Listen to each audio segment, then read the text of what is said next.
So this morning, we're going to look at how to have a more mature faith. And a mature faith is an active, ongoing faith.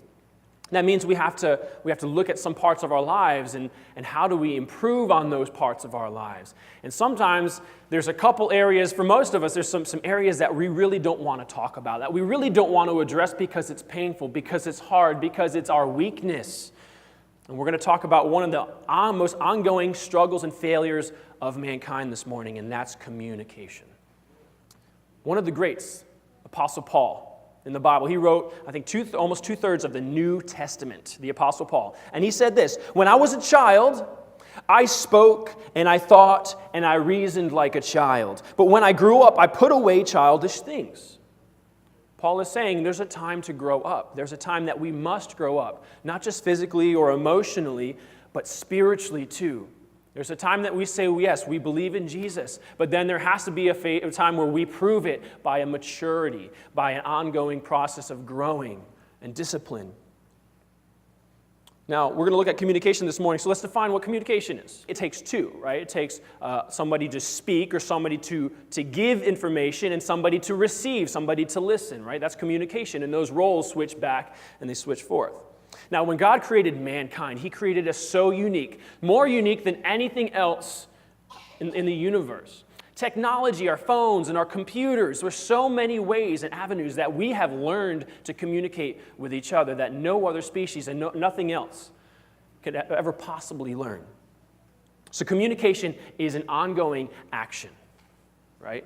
It's an action. It's something that we do. It's not something that is done to us. So if a mature faith is an active faith, then we must be active communicators. We must work on our communication skills. It kind of makes me think of like a pilot, right? And a pilot's coming in and he wants to land his plane. What does he do? He communicates with the air traffic controller. He speaks, he gives coordinates, he talks about what's going on, and the air traffic controller relays information back where he can land, where he can't land, if he has to fly around for a couple more minutes because there's a plane taking off. If there was a lack of communication in this process, chaos and destruction would happen.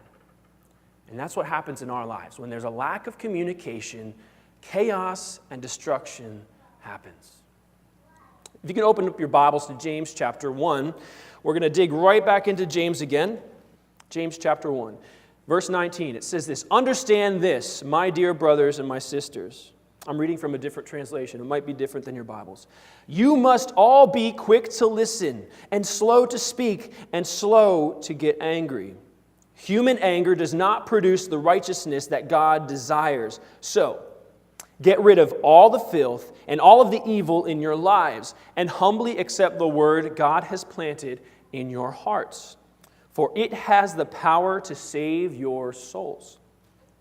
If you claim to be religious, but you don't control your tongue, you are fooling yourself, and your religion is worthless. Pure and genuine religion in the sight of God the Father means caring for orphans and for widows in their distress, and refusing to let the world corrupt you."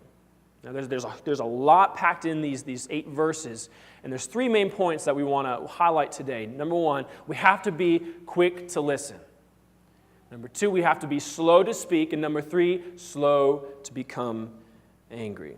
All right, let's dive right into the first point, quick to listen.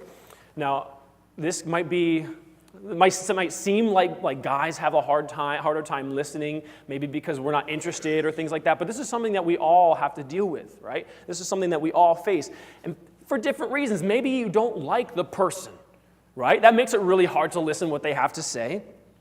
Maybe you don't think that their motives for what they're saying are really correct, and so you shut them out. Maybe they offended you with what you said, and so your ears turned off and you don't care anymore about what they have to say. Maybe you have a hard time respecting that person. Maybe you think you have something better to say that will trump what they have to say, so you don't even listen to what they have to say. You're waiting for a time so you can speak back. But James is saying, be quick to listen. Quick to listen. Listening is difficult because it requires these. It requires interest and it requires care. It requires time and concentration. And it requires self-control and discipline. Self-control and discipline. And this is where I have a hard time because a lot of times I think I have the answer. And so when somebody says, Pastor Mark, I got a problem, I just want to say, okay, here's the answer. No, it's more than that.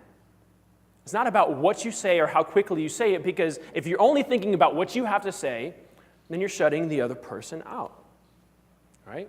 We have to be very, very, very careful. So why is it important? Why is James saying, be quick to listen? And it comes down to this. Listening is an investment into the individual.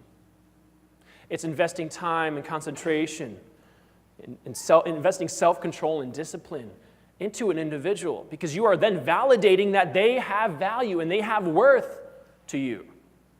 And sometimes that's easy to our family. Sometimes that's easy with people that we love. Okay, but what about the person that you have a hard time loving?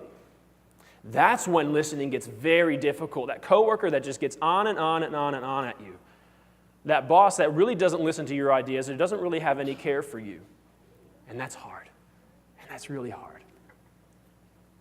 In our eyes, you and me, boil it down to this first point. I really think we can all resonate with this. In our eyes, sometimes our opinions become our ultimate truth.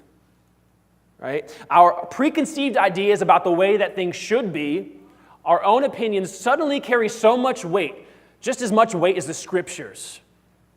That's the way we do it. That's the way we've always done it. In my mind, that's the best sports team. In my mind, this is the way it's always been done. This is the way it needs to be done. This is the way it should be done. If you do it any other way, you're wrong. If you believe any other way, you're wrong. And that comes in with some controversial topics, or maybe politics come up in conversations, and then all of a sudden things just get out of hand and you just shut off your ears because you don't want to listen to that person because you think you are 100% right and everybody else is wrong. And if you start believing that your opinions carry that much weight, you're done listening. You cannot listen to somebody if you think your opinions are truth. It makes it hard for us to listen because we find it hard to care about that person. But God requires us to care for all people, because when Jesus was here, he didn't just see the religious people and say, I'm going to care for you. He actually spent more time with the outcast, with those that were hard to love, with those that nobody really wanted to listen to. That's who Jesus hung around. So as Christians, you and I, we're like Christians has the word Christ. We are to be Christ-like. So if we're sitting here today and we call ourselves Christians, we must have a care for those that we really don't want to listen to. I call myself a Christian, and I believe that I am, but do my actions prove it? If I'm supposed to have an active faith, James wants us to have an active faith, do my actions prove my faith?